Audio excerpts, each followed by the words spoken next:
بسم الله الرحمن الرحيم الحمد لله وكفى وسلام على عباده الذين اصطفى ما بعد. أعوذ بالله من الشيطان الرجيم. بسم الله الرحمن الرحيم. ولوطا إذ قال لقومه أتأتون الفاحشة ما سبقكم بها من أحد من العالمين إنكم لتأتون الرجال شهوة من دون النساء بل أنتم قوم مسرفون. وما كان جواب قومه إلا أن قالوا أخرجوهم من قريتكم إنهم أناس يتطهرون. فأنجيناه وأهله إلا امرأته كانت من الغابرين وأمطرنا عليهم مطرا فانظر كيف كان عاقبة المجرمين. صدق الله العظيم. رب يسر ولا تعسر وتمم بالخير. رب اشرح لي صدري ويسر لي أمري واحلل عقدة من لساني يفقه قولي. اللهم صل على سيدنا محمد وعلى آل سيدنا محمد وبارك وسلم. اللهم صل على سيدنا محمد وعلى آل سيدنا محمد وبارك وسلم. اللهم صل على سيدنا محمد وعلى آل سيدنا محمد وبارك وسلم. آپ کے سامنے آیت نمبر 80 سے آیت نمبر 84 تک میں نے تلاوت کی ہے. اسکرین پر دیکھ لیجئے. میں ترجمہ بتاتا ہوں اور پھر اس کے بعد انشاءاللہ تفسیر بتاؤں گا. اللہ رب العزت ارشاد فرماتے ہیں ولوطن، اور ہم نے بھیجا لوط کو، اذ قال لقومہ، جب کہا انہوں نے اپنے قوم کو، اتأتون الفاحشۃ، کہ تم کرتے ہو ایسی بے حیائی، ما سبقکم بہا من احد، کہ تم سے پہلے نہیں کیا کسی نے، من احد من العالمین، جہان میں کسی نے نہیں کیا. انکم لتأتون الرجال، تم تو دوڑتے ہو، الرجال مردوں پر، شہوتاً شہوت کے مارے، من دون النساء عورتوں کو چھوڑ کر، بل انتم بلکہ تم لوگ تو قوم مسرفون حد سے گزرنے والے لوگ ہو. وما کان جواب قومہ، اور کچھ جواب نہ دیا اس کی قوم نے، الا ان قالوا، مگر یہی کہا، اخرجوہم من قریتکم، کہ نکالو ان کو اپنے شہر سے، انہم اناس یتطہرون، یہ لوگ بہت ہی پاک رہنا چاہتے ہیں. فانجیناہ، پھر بچا دیا ہم نے ان کو، واہلہ، اور اس کے گھر والوں کو، الا امرأتہ، مگر اس کی عورت، کانت من الغابرین، کہ وہ رہ گئی وہاں رہنے والوں میں. وامطرنا علیہم مطرا، اور برسایا ہم نے ان کے اوپر بارش، پتھروں کی بارش. فانظر کیف کان عاقبۃ المجرمین، پس آپ دیکھیے کہ کیسے ہوا گنہگاروں کا انجام، کیسے ہوا مجرموں کا انجام. تو یہ تو ترجمہ تھا. اب گزشتہ سے پیوستہ کچھ تفسیر بھی سمجھ لیجئے. سورہ اعراف چل رہی ہے اور انبیاء علیہ السلام کا تذکرہ چل رہا ہے. اس سے پہلے والے درس میں حضرت نوح علیہ السلام کا تذکرہ ہوا، پھر ہود علیہ السلام کا تذکرہ ہوا اور صالح علیہ السلام کا تذکرہ ہوا. اب ان واقعات کے ذریعے مقصود کیا ہے؟ مقصود یہ ہے کہ جو ایمان والے ہیں ان کو جرأت ملے، تھوڑی ہمت ہو کہ اللہ تعالیٰ نے انبیاء علیہ السلام، اللہ کے جو انبیاء علیہ السلام تھے وہ کتنے نامساعد حالات میں، کتنے نامناسب حالات میں بھی دین کی خدمت کی اور دین کا پیغام اپنے اپنی قوموں تک پہنچایا. اگرچہ کہ تفصیل نہیں بیان کی، مگر مقصد یہ ہے کہ ہماری جو آخری امت ہے وہ بھی ان واقعات کو سمجھیں اور دین کی کام کو آگے بڑھائیں. اب لوط علیہ السلام کی قوم کا تذکرہ ہے. فرماتے ہیں ولوطن، یہاں پر بھی ارسلنا محذوف ہے اور عطف نوحن پر ہے، لقد ارسلنا نوحن ولوطن، ایسے ہوگا. مطلب یہ ہے کہ ہم نے حضرت لوط علیہ السلام کو رسول بنا کر بھیجا. اب لوط علیہ السلام کے بارے میں جان لیجئے. لوط علیہ السلام حضرت ابراہیم علیہ السلام کے بھتیجے تھے اور کلدانی خاندان سے آپ کا تعلق تھا، اور بابل جو بیبلون شہر تھا بغداد سے لگ بھگ 60-70 میل دور بہت بڑا شہر تھا۔ یہ چالدینس کلدانیوں کا شہر تھا اور یہ ان کا دارالخلافہ رہا ہے اور بڑا متمدن شہر تھا۔ ابراہیم علیہ السلام اسی شہر میں پیدا ہوئے، اور جب جوان ہوئے تو اللہ تعالیٰ کی طرف سے ان کو نبوت ملی اور انہوں نے اللہ تعالیٰ کا پیغام لوگوں تک پہنچایا، مگر آپ کی بیوی سارہ اور بھتیجے لوط علیہ السلام جو اس وقت تک بچے تھے، ان دونوں کے علاوہ کوئی ایمان نہ لایا۔ اللہ تعالیٰ نے کلام پاک میں پھر اس کا تذکرہ بھی فرمایا، فآمن لہ لوط، کہ مردوں میں صرف لوط علیہ السلام آپ پر ایمان لائے۔ پھر اللہ تعالیٰ نے ہجرت کر جانے کا اشارہ فرمایا تو ابراہیم علیہ السلام اپنی بیوی اور لوط علیہ السلام کے ساتھ بابل سے چلے گئے، پھر مصر پہنچے، وہاں سے ایک خادمہ ہاجرہ بھی مل گئی جس کے ساتھ آپ نے بعد میں نکاح کر لیا، اور پھر راستے میں کسی مقام پر اللہ رب العزت نے لوط علیہ السلام کو نبوت عطا فرمائی اور حکم ہوا کہ اردن کے جو ایسٹ اردن تھا وہاں پہنچ کر لوگوں کو اللہ تعالیٰ کا پیغام پہنچائیں۔ یہ بھی اس زمانے میں بڑا متمدن علاقہ تھا۔ امام ابن کثیر رحمۃ اللہ علیہ نے لکھا ہے کہ اس علاقے میں 4 بڑے بڑے شہر تھے جن کی آبادی کافی تھی۔ پہلا شہر سدوم، پھر عامورہ، دوامہ اور سعودہ تھے، اور سدوم کو مرکزی حیثیت یعنی کیپٹل سٹی کی حیثیت حاصل تھی، اور یہ بڑا سرسبز علاقہ تھا، کھیتی باڑی اور باغات تھے، تجارت بھی بہت ہوا کرتی تھی۔ تو اللہ رب العزت نے حضرت لوط علیہ السلام کو اہل سدوم کی طرف رسول بنا کر بھیجا، اور آپ حضرت ابراہیم علیہ السلام کے بھائی کے بیٹے تھے، بھتیجے تھے۔ بہرحال یہ حضرت لوط علیہ السلام کا تذکرہ ہوا۔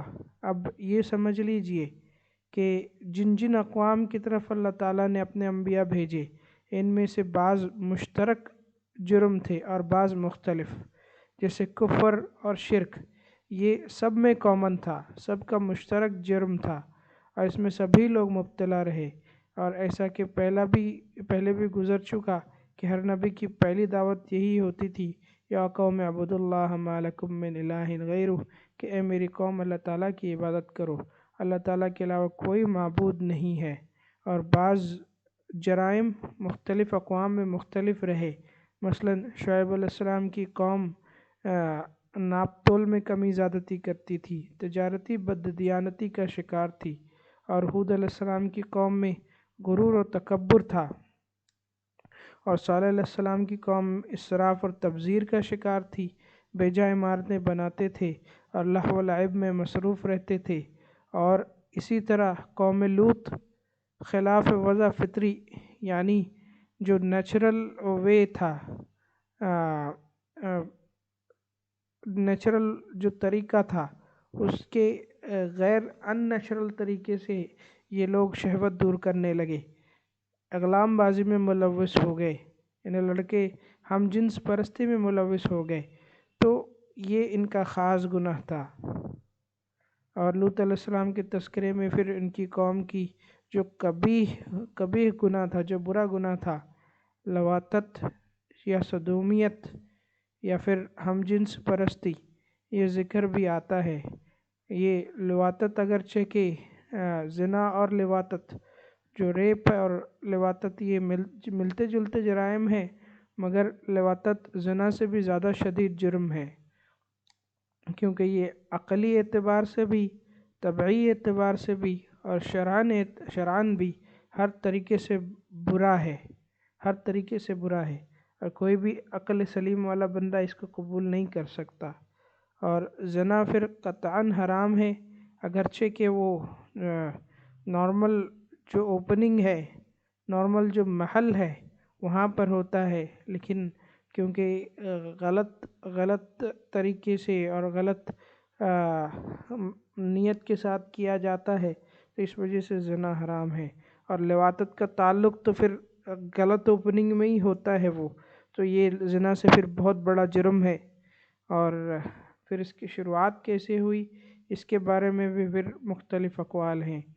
بعض مفسرین نے لکھا کہ اس علاقے میں باغات عام تھے اور لوگ پھل توڑ لیا کرتے تھے جن میں بچے بھی ہوتے تھے، تو شیطان نے پھر ان کو پٹی پڑھائی کہ بچوں سے یہ گندا کام کر لیا کرو تو یہ پھل توڑنے سے باز آ جائیں گے۔ چنانچہ ان لوگوں نے ایسے ہی کرنا شروع کیا۔ اس طرح پھر اس گندے کام کی ابتدا ہوئی۔ لوط علیہ السلام کی قوم سے پہلے یہ جرم کسی قوم نے نہ کیا تھا، اور پھر آہستہ آہستہ یہ لوگ عادی ہو گئے، یہاں تک کہ ان کی نیچرل جو طبیعت تھی، فطرت ہی، نیچر ہی پورا چینج ہو کر رہ گیا۔ اور نتیجہ کیا ہوا پھر کہ عورتوں کی طرف جو التفات تھا وہ بالکل ختم ہو گیا، جو اٹریکشن تھا عورتوں کی طرف کا وہ بالکل ختم ہو گیا، اور جو شہوت رانی تھی وہ مردوں کے ذریعے ہونے لگی، ہم جنس پرستی ہونے لگی۔ اللہ رب العزت حفاظت فرمائے۔ بہرحال یہ قوم لوط کا برا فعل تھا۔ اچھا، اب یہ جب یہ لوگ غلط کام کرنے لگے تو چونکہ انبیاء علیہ السلام کا یہ فرض منصبی رہا ہے کہ جو بھی غلط کام کوئی کرے گا تو انبیاء علیہ السلام اس سے روکتے تھے لوگوں کو، تو حضرت لوط علیہ السلام نے بھی پھر اپنا فرض ادا کیا۔ فرمایا اذ قال لقومہ اتأتون الفاحشۃ، جب انہوں نے اپنی قوم سے کہا کہ تم ایسی بے حیائی کا ارتکاب کرتے ہو، ما سبقکم بہا من احد من العالمین، کہ تم سے پہلے جہاں بھر میں یہ کام کسی نے نہیں کیا۔ یہاں پر لواطت کو بے حیائی کہا گیا، جبکہ زنا کو بھی اسی لفظ سے تعبیر کیا گیا ہے، وَلَا تَقْرَبُوا الزِّنَا إِنَّهُ كَانَ فَاحِشَةً، کہ زنا کے قریب نہ جاؤ، بے شک یہ بے حیائی ہے۔ اور قرآن پاک میں بخل کو بھی فحش کہا گیا ہے، کیونکہ ذہنی طور پر وہ فحاشی ہوتی ہے، اور اس وجہ سے اس کو کیونکہ یہ گندا کام ہے اس وجہ سے اس کو فحاشی کیا گیا۔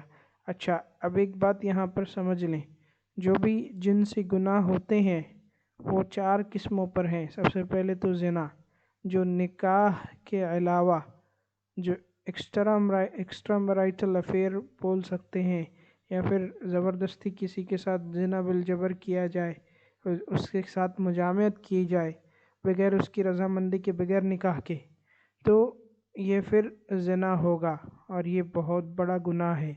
پھر دوسرا بہت بڑا گناہ لواطت والا، کہ بندہ ہم جنس پرستی میں لگ جائے، اور پھر تیسرا جو گناہ ہے وہ عورتوں کی ہم جنس پرستی، وہ بھی بہت بڑا گناہ ہے، اور اس پر بھی اللہ رب العزت نے لعنت فرمائی ہے۔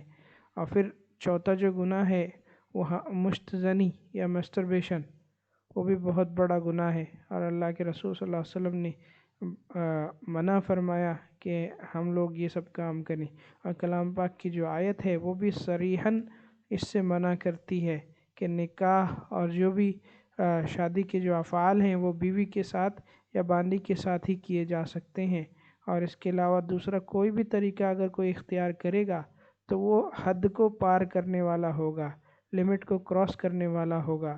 تو بس ایک ہی آپشن آج کے زمانے میں رہ جاتا ہے، وہ یہ کہ بندہ نکاح کر لے۔ تو بہرحال یہ چاروں چیزیں میں نے آپ کے سامنے واضح کر دیں، اور یہ بہت بڑے گناہ ہیں۔ تو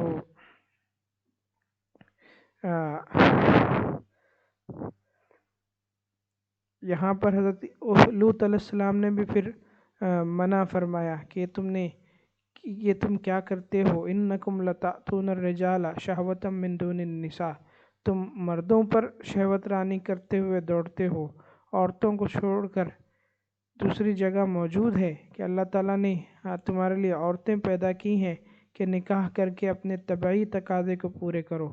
فرمایا تم نے جائز جو ذریعہ تھا اس کو غیر فطری طریقے پر اختیار کیا، بل انتم قوم مسرفون، کہ تم حد سے بڑھنے والے ہو۔ اچھا، ایک بات یہاں پر یہ بھی سمجھتے چلیں کہ بیوی کے ساتھ تو مجامعت کی جا سکتی ہے، ہم بستری کی جا سکتی ہے، لیکن جو محل ہے اسی میں اگر کوئی بیت الخلا کی جگہ پر مجامعت کرے گا تو وہ بھی حرام ہے۔ بیوی کے ساتھ بھی بیت الخلا کی جگہ پر مجامعت نہیں کیا جا سکتا، اور وہ بھی لواطت میں شامل ہوگا۔ یہ بات سمجھ لینی چاہیے کہ جو طبعی طریقہ ہے اور طبعی جگہ ہے وہیں پر ہی کرنا ہے۔ بہرحال یہ اللہ رب العزت نے یہاں پر صاف صاف بتا دیا کہ قوم لوط والا عمل بہت خطرناک ہے، اور اس کی وجہ سے قوم لوط تباہ ہو گئی تھی۔ بہرحال اللہ تعالیٰ نے جو شہوانی میلان تھا اس کو پورا کرنے کے لیے نکاح کا ذریعہ بنایا۔ اب جو بھی نکاح ہے اس سے اصل میں دو چیزیں ہوتی ہیں، ایک تو جو بھی خواہش ہے وہ پوری ہوتی ہے، اور دوسری جو نسل انسانی کا بقا ہے وہ پورا ہو جاتا ہے۔ بہرحال اس جو شہوانیت ہے اس سے گناہ میں پڑ جانے کا بہت زیادہ خطرہ ہوتا ہے، اس وجہ سے یہ دعا سکھائی گئی، اللہم انی اعوذ بک من شر منی، کہ اللہ میں جو شہوت والا مادہ ہے اس سے میں تیری پناہ پکڑتا ہوں۔ اللہ تعالیٰ نے اس طبعی خواہش کو پورا کرنے کے لیے عورتوں سے نکاح کرنے کا حکم دیا، فَانكِحُوا مَا طَابَ لَكُم مِّنَ النِّسَاءِ، کہ منکوحہ عورتوں کے علاوہ، او ما ملکت ایمانکم، کہ لونڈیوں سے بھی طبعی خواہش پوری کی جا سکتی ہے۔ اب چونکہ لونڈیوں کا سلسلہ ختم ہو گیا، اس لیے نکاح ہی ایک واحد ذریعہ ہے جس سے طبعی تقاضے پورے کیے جا سکتے ہیں۔ اور پھر اس کے بعد کلیئرلی ڈکلیئر کر دیا، فَمَنِ ابْتَغَىٰ وَرَاءَ ذَلِكَ فَأُولَٰئِكَ هُمُ الْعَادُونَ، اس کے علاوہ اگر کوئی دوسرا طریقہ کوئی اختیار کرنے والا ہوگا تو وہ لمٹ کو کراس کرنے والا ہوگا، وہ تعدی کرنے والا ہوگا۔ بہرحال اللہ رب العزت نے صاف صاف بیان فرما دیا کہ نکاح ہی ایک طریقہ ہے جس کے ذریعے بندہ اپنی طبعی خواہش کو پوری کر سکتا ہے۔ اچھا، ایک اور بھی چیز یہاں پر بتاتا چلوں کہ اگر اغلام بازی، ہم جنس پرستی کی طرح اگر کوئی جانوروں کے ساتھ خلاف وضع فطری عمل کا ارتکاب کرے گا، یعنی کسی جانور کے ساتھ غلط کام کر لیا، تو وہ بھی قطعاً حرام ہے۔ اور اسی طرح مسٹربیشن کے ذریعے، مشتزنی کے ذریعے منی کو خارج کرنا، یہ بھی بہت غلط طریقہ ہے، ملعون ہے۔ گویا جائز طریقہ صرف نکاح ہے۔ اور پھر نبی صلی اللہ علیہ وسلم نے فرما دیا کہ نکاح بابرکت وہ ہے جس میں تکلف نہ ہو، سہل اور آسان طریقے سے نکاح کرو تاکہ برائیوں کا تدارک ہو سکے۔ ہمارے ہاں تو نکاح کو مشکل سے مشکل بنا دیا جاتا ہے، لمبا چوڑا جہیز، بلا وجہ لاتعداد جوڑے اور زیورات، اور پھر پرتکلف دعوتیں، یہ ایسی قباحتیں ہیں جو نکاح کے راستے میں رکاوٹ بن جاتی ہیں، اور ان غلط رسومات کی وجہ سے بچے بچیاں نکاح سے محروم رہتے ہیں، اور جس کی وجہ سے پھر طرح طرح کی معاشرتی خرابیاں پیدا ہوتی ہیں۔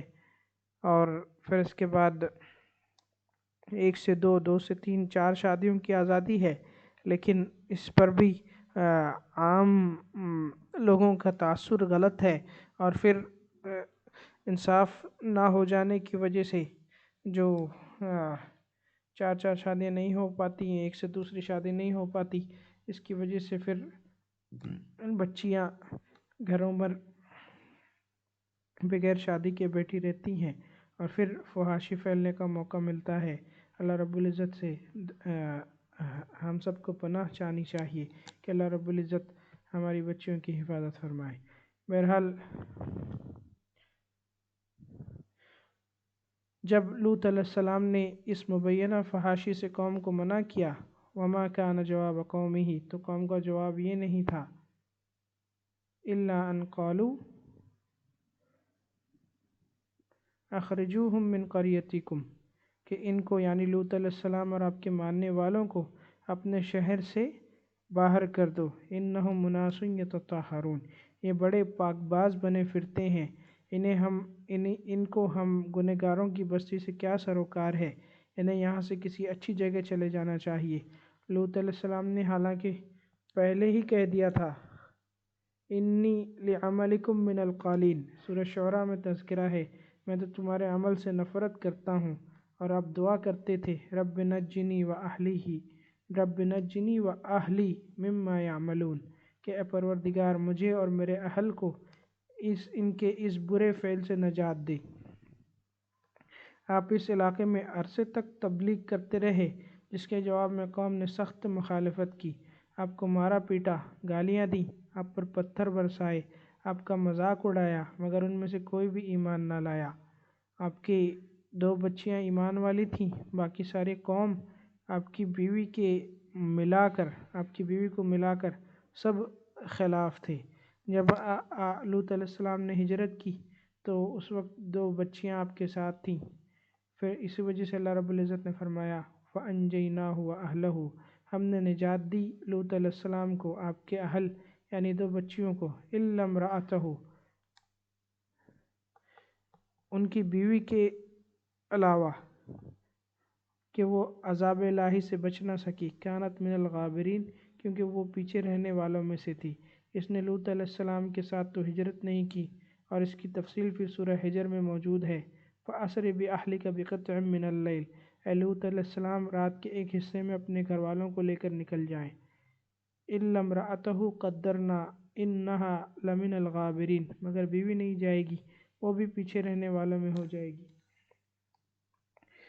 بہرحال عذاب ایسے آیا تھا کہ اللہ رب العزت نے فرشتے بھیجے تھے، اور وہ فرشتے ابراہیم علیہ السلام کے پاس سے ہو کر وہاں پر انہوں نے اسحاق علیہ السلام کی بشارت دی، ابراہیم علیہ السلام کو اسحاق علیہ السلام کی بشارت دی، اور وہاں سے لوط علیہ السلام کے پاس آئے۔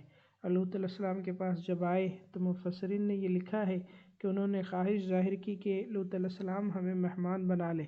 تو پہلے تو لوط علیہ السلام بہت گھبرائے، کیونکہ ان کی جو قوم کے لوگ تھے وہ مہمانوں کے ساتھ بہت برا سلوک کرتے تھے۔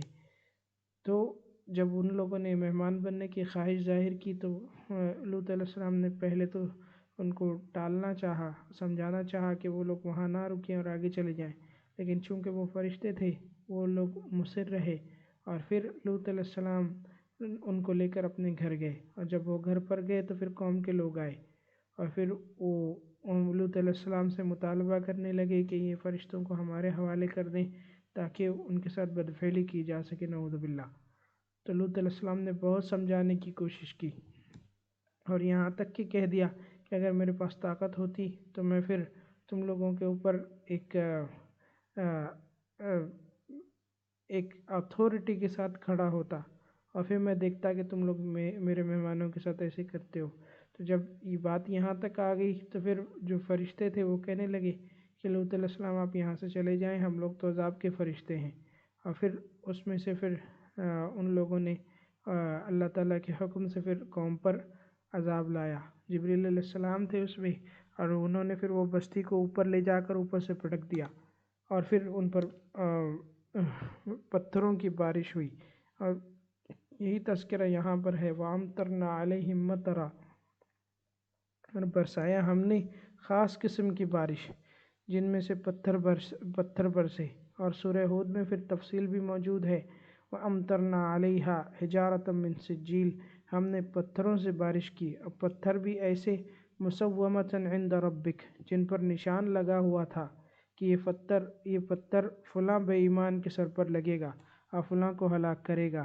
اور اس کے ساتھ آتش فشاں کی کیفیت تھی کہ آگ بھی برس رہی تھی، جس طرح آتش بازی کی صورت میں شعلے نکلتے ہیں اسی طرح آگ کے شعلے بھی نکل رہے تھے، اور پتھروں کی بارش بھی ہو رہی تھی۔ اس طرح وہ قوم ہلاک ہو گئی۔ اللہ تعالیٰ نے جہاں جہاں پر بھی عذاب نازل کیا وہاں پر ایسا ہی ذکر فرمایا، کہیں پتھر برسائے، کہیں زلزلہ آیا، کہیں ہوا کو مسلط کیا، کہیں طوفان آیا، اور کہیں چیخ نے کام تمام کر دیا، اور مختلف اقوام پر پھر مختلف طریقے سے عذاب نازل فرمایا۔ پھر آگے فرماتے ہیں فَانظُرْ كَيْفَ كَانَ عَاقِبَةُ الْمُجْرِمِينَ، دیکھو مجرموں کا کیسا انجام ہوا۔ برے کاموں کا ہمیشہ برا ہی انجام ہوتا ہے، اور جو قوم لوط تھی وہ نہایت ہی برے فعل کی مرتکب ہوئی، بلکہ ہم جنسی کو ایجاد کرنے والے یہی لوگ تھے، تو اللہ تعالیٰ نے انہیں نہایت ہی سخت عذاب کے ذریعے ہلاک کیا۔ جو بھی اللہ تعالیٰ کی نافرمانی کرے گا وہ بالآخر اللہ تعالیٰ کی گرفت میں آئے گا، اگر کسی طرح دنیا میں بچ گیا تو برزخ میں، اور آخرت میں تو بہرحال پکڑا جائے گا۔ تو یہ لوط علیہ السلام کی قوم کا تذکرہ فرمایا۔ اب جو ہم جنس پرستی کی شرعی سزا ہے، اس کے متعلق فقہائے کرام اور محدثین میں اختلاف پایا جاتا ہے۔ نبی صلی اللہ علیہ وسلم کے زمانے میں صرف زنا کے کیسز آئے تھے، کوئی بھی ہم جنس پرستی کا کیس پیش نہیں آیا، تو اس وجہ سے اس کی سزا میں اختلاف پایا جاتا ہے۔ حضرت عبداللہ ابن عباس کی روایت، جسے ترمذی، ابو داؤد اور امام احمد رحمۃ اللہ علیہ نے اپنی اپنی کتاب میں نقل کیا، ان کے مطابق، ان کے قول کے مطابق لواطت کی سزا یہ ہے کہ فاعل اور مفعول دونوں کو قتل کر دیا جائے، مگر امام ترمذی رحمۃ اللہ علیہ فرماتے ہیں کہ اس حدیث کی سند میں کلام ہے اور بعض راوی ضعیف ہیں، لہذا یہ صحیح نہیں ہے۔ البتہ حضور صلی اللہ علیہ وسلم نے فرمایا، من یعمل عمل قوم لوط فہو ملعون، تو یعنی تم میں سے جو کوئی ہم جنس پرستی کا قوم لوط کا عمل انجام دے گا وہ ملعون ہے، مگر اس حدیث میں قتل کرنے کا حکم نہیں ہے۔ اور بعض فقہا جیسے حضرت سعید ابن مسیب، عطا رحمۃ اللہ علیہ، امام حسن بصری، امام ابراہیم نخعی اور امام سفیان ثوری اور امام اوزاعی، امام ابو یوسف اور امام ابو محمد رحمہم اللہ، وہ فرماتے ہیں کہ لواطت کی سزا زنا کی سزا کے برابر ہے، یعنی شادی شدہ کو سنسار کیا جائے گا اور غیر شادی شدہ کو کوڑے مارے جائیں گے۔ اور روح المعانی کے جو مؤلف ہیں وہ فرماتے ہیں کہ پہلی مرتبہ اگر کوئی یہ عمل کرے گا تو اس کے لیے سزا نہیں ہے، مگر دوسری مرتبہ اگر اس کو تکرار کرے گا تو پھر زانی کے برابر سزا دی جائے۔ امام محمد اور امام اسحاق رحمۃ اللہ علیہ کا مذہب یہ ہے کہ ہم جنس پرستی کرنے والا اگر شادی شدہ ہو یا غیر شادی شدہ، دونوں ہی حالت میں سنسار کر دینا چاہیے۔ اسی طرح امام شافعی رحمۃ اللہ علیہ بھی فرماتے ہیں کہ ہم جنس پرست کو ہر حال میں قتل کر دو۔ یہ سب تعزیرات ہیں جو مختلف فقہائے کرام نے بیان کی ہیں، اور اس سے واضح ہو جاتا ہے کہ فعل لواطت کی حد نہیں ہے بلکہ تعزیر ہے۔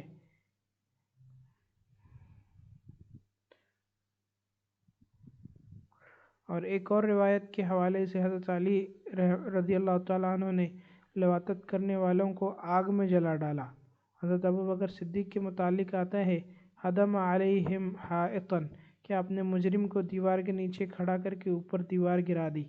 مقصد یہ ہے کہ اس قسم کے جو کیسز ہوئے وہ خلفائے راشدین کے زمانے میں پیش آئے تو انہوں نے تعزیر لگا دی، یعنی کوئی ایک خاص سزا مقرر نہیں تھی اللہ رب العزت کی طرف سے، بلکہ حاکم وقت جو سزا چاہتا تھا اس کو مقرر کر دیتا تھا۔ تو بہرحال اس کے لیے کوئی حد اللہ رب العزت نے مقرر نہیں کی ہے، لیکن تعزیر ہے۔ اور پھر نبی صلی اللہ علیہ وسلم کی روایت ہے، انی اخاف علی امتی من عمل قوم لوط، کہ مجھے اپنی امت سے زیادہ خطرہ ہے کہ وہ قوم لوط والے عمل میں ملوث نہ ہو جائیں۔ اس برے قوم کے موجد قوم لوط کے لوگ ہیں، انہوں نے ہی اس کو ایجاد کیا تھا۔ اس سے پہلے یہ کام نہ عرب میں تھا نہ عجم میں، مگر جس بات کا نبی صلی اللہ علیہ وسلم کو خطرہ تھا وہی ہوا۔ اب یہ فعل ساری دنیا میں پایا جاتا ہے، یہاں تک کہ بعض ملکوں میں تو پارلیمنٹ نے یہ قانون پاس کر دیا کہ اگر دو مرد باہمی رضامندی سے ہم جنس پرستی کا ارتکاب کرتے ہیں تو کوئی جرم عائد نہیں ہوتا، ان پر وہ دونوں شادی کر سکتے ہیں اور شادی شدہ زندگی گزار سکتے ہیں، نعوذ باللہ۔ البتہ اگر یہ فعل کسی کے ساتھ زبردستی کیا جائے گا تو پھر وہ ریپ مانا جائے گا اور قابل مواخذہ ہے۔ بہرحال اللہ رب العزت نے منع فرمایا اور یہ بہت ملعون فعل ہے۔ اور نبی صلی اللہ علیہ وسلم کا ارشاد ہے کہ صرف مردوں کے ساتھ نہیں بلکہ عورتوں کے ساتھ بھی اگر کوئی بندہ پیچھے کے راستے سے جائے گا تو وہ ملعون ہے۔ نبی صلی اللہ علیہ وسلم کا ارشاد، ملعون من اتی امرأۃ فی دبرہا، کہ ایسا شخص ملعون ہے جو پیچھے کے راستے سے آئے، نعوذ باللہ۔ اور پھر ایک اور حدیث ہے، من اتی حائضا او امرأۃ فی دبرہا او کاہنا فصدقہ فقد کفر بما انزل علی محمد صلی اللہ علیہ وسلم، کہ جس شخص نے حائضہ عورت سے مجامعت کی یا عورت کے ساتھ قوم لوط والا عمل کیا یا کاہن کے پاس گیا اور اس کی باتوں کی تصدیق کی تو اس نے محمد صلی اللہ علیہ وسلم پر نازل شدہ چیز کا انکار کیا۔ اور اسی طرح حضرت عبداللہ ابن عباس کی حضرت عبداللہ ابن عباس سے ترمذی شریف میں منقول ہے، من اتا بہیمتن فلا حد علیہ، کہ کسی نے کسی جانور سے برے فعل کا ارتکاب کیا تو اس پر حد نہیں ہے، البتہ تعزیر ہوگی، یہ بہت برا گناہ ہے۔ اور امام ابو حنیفہ رحمۃ اللہ علیہ کا جس حدیث میں آتا ہے کہ اگر کوئی آدمی کسی جانور کے ساتھ ملوث پایا جائے تو دونوں کو قتل کر دو، تو یہ صحیح نہیں ہے۔ فعل بہرحال گناہ ہے اور حرام ہے اور مرتکب شخص ملعون ہے، لیکن حد نہیں ہے۔ بہرحال یہ حضرت لوط علیہ السلام کی قوم کا اور لوط علیہ السلام کا تذکرہ تھا، اور مختصراً آپ کو سمری بتا دوں کہ 4 قسم کے جنسی گناہ ہیں جو بہت خطرناک ہیں۔ سب سے پہلے تو زنا، جس کے بارے میں سب جانتے ہیں۔ دوسرا لواطت یا صدومیت یا ہم جنس پرستی، یہ بھی بہت بڑا کبیرہ گناہ ہے اور یہ قوم لوط والا عمل ہے۔ اور پھر اس کے بعد عورتوں کی ہم جنس پرستی، یہ بھی قوم لوط والا عمل ہے۔ اور چوتھا مشت زنی، مسٹربیشن، یہ بھی بہت برا عمل ہے۔ سب سے پہلے ہم لوگوں کو اپنے آپ کو بچانا ہے، پھر بچوں کی فکر کرنی ہے۔ اللہ رب العزت نے سب سے پہلے شرمگاہ کو بنایا، کتابوں میں لکھا ہے کہ سب سے پہلے شرمگاہ کو بنایا، پھر کہہ دیا کہ یہ تمہارے پاس میری امانت ہے، اس کو صحیح جگہ استعمال کرنا۔ پھر نبی صلی اللہ علیہ وسلم کی حدیث بھی ہے کہ من یضمن لہ ما بین لحییہ وما بین رجلیہ اضمن لہ الجنہ، کہ جو بندہ مجھے ضمانت دے دے جو اس کی دونوں جبڑوں کے درمیان اور اس چیز کی جو اس کے دونوں ٹانگوں کے درمیان یعنی شرمگاہ، اس کی ضمانت دے دے، میں اس کو جنت کی ضمانت دیتا ہوں۔ اور کما قال علیہ الصلوۃ والسلام، بہت زیادہ بچنے کی ضرورت ہے، اور آج کل ہم لوگ دیکھتے ہیں کہ بہت سارے لوگ اس میں مبتلا ہیں۔ سب سے پہلے تو توبہ کرنی چاہیے کہ اللہ رب العزت ہمیں اس برے کام سے بچائیں۔ جو لوگ مبتلا ہیں ان کے لیے علماء نے پھر گائیڈ لائنز لکھی ہیں۔ سب سے پہلے تو یہ کہ اپنے آپ کو اکیلے رہنے سے بچائیں، بستر پر بلا وجہ دیر تک سوئے نہ رہیں۔ پھر اس کے بعد بیت الخلاء میں زیادہ وقت نہ گزاریں، اور پھر اس کے بعد جو بھی چیزوں سے تحریک ہوتی ہے یا اسٹیمولیشن ہوتا ہے ان سے دور ہو جانا ہے، اور سب سے آسان طریقہ پھر نکاح کر لینا ہے اور جائز طریقے سے اپنی خواہش کو پورا کر لینا ہے۔ اور بچوں پر بہت نظر رکھنی ہے، بچوں کو ایک ساتھ خلط ملط ہونے نہیں دینا، اور پھر بچوں کا جو بھی روم ہوگا اس میں کڑی نہیں ہونی چاہیے تاکہ جب بھی ضرورت ہو امی جا کر وہاں پر دیکھ ریکھ کر سکے۔ اور پھر اس کے بعد بچوں کے اوپر بہت کڑی نظر ہو کہ وہ کس سے ملتے ہیں، کیسی باتیں کرتے ہیں، دوستوں سہیلیوں کے پاس اکیلے جانے دینے سے بچانا چاہیے کہ کب شیطان کوئی غلط کام ان سے کروا دے۔ اگر بالغ نہیں ہوئے ہوں گے، نابالغی کی حالت میں اگر گناہ ہوگا تو پھر اس کا گناہ ماں باپ کے اوپر آتا ہے۔ اللہ رب العزت ہم سب کی حفاظت فرمائے اور ہم سب کو ان برے کاموں سے اور برے جرائم سے ہم سب کی حفاظت فرمائے اور ہمارے بچوں کی حفاظت فرمائے۔ وآخر دعوانا الحمدللہ رب العالمین۔ دعا کر لیجیے۔ سبحان ربی العلی الوہاب، اللہم صلی علی سیدنا محمد وعلی آل سیدنا محمد وبارک وسلم۔ اے رب کریم، ہم آپ کے عاجز مسکین بندے ہیں، ہمارے گناہوں کو معاف فرما، ہماری خطاؤں کو درگزر فرما، عیبوں کی پردہ پوشی فرما۔ رب کریم، جو گناہ دل میں کیے اسے معاف فرما، جو گناہ راتوں میں کیے اسے معاف فرما۔ اللہ پاک دامنی والی زندگی عطا کر دیجیے، اللہ حیا اور پاک دامنی والی زندگی عطا کر دیجیے۔ رب کریم، بے داغ جوانی عطا فرمائیے، بے داغ زندگی عطا فرمائیے، اللہ با کردار زندگی عطا فرمائیے۔ رب کریم عفت اور پاک دامنی عطا کر دیجیے، ہر قسم کے جنسی گناہ سے ہماری حفاظت فرمائیے۔ اللہ اپنے نیک مقبول مقرب بندوں میں شامل فرمائیے، نمازوں کی پابندی نصیب فرمائیے، پہلی صف کی پابندی نصیب فرمائیے، ہر وقت باوضو رہنے کی سعادت دے دیجیے۔ رب کریم، جو بچے بچیاں بغیر نکاح کے بیٹھے ہیں، اللہ غیب سے ان کے رشتوں کا انتظام فرما، اللہ اللہ عفت اور پاک دامنی والے زندگی نصیب فرما۔ اللہ جو کمی کوتاہی ہوئی اسے معاف کر دیجیے۔ اللہ نبی صلی اللہ علیہ وسلم کے صدقے اور طفیل ان دعاؤں کو قبول فرما لیجیے۔ سبحان ربک رب العزت عما یصفون وسلام علی المرسلین والحمد للہ رب العالمین۔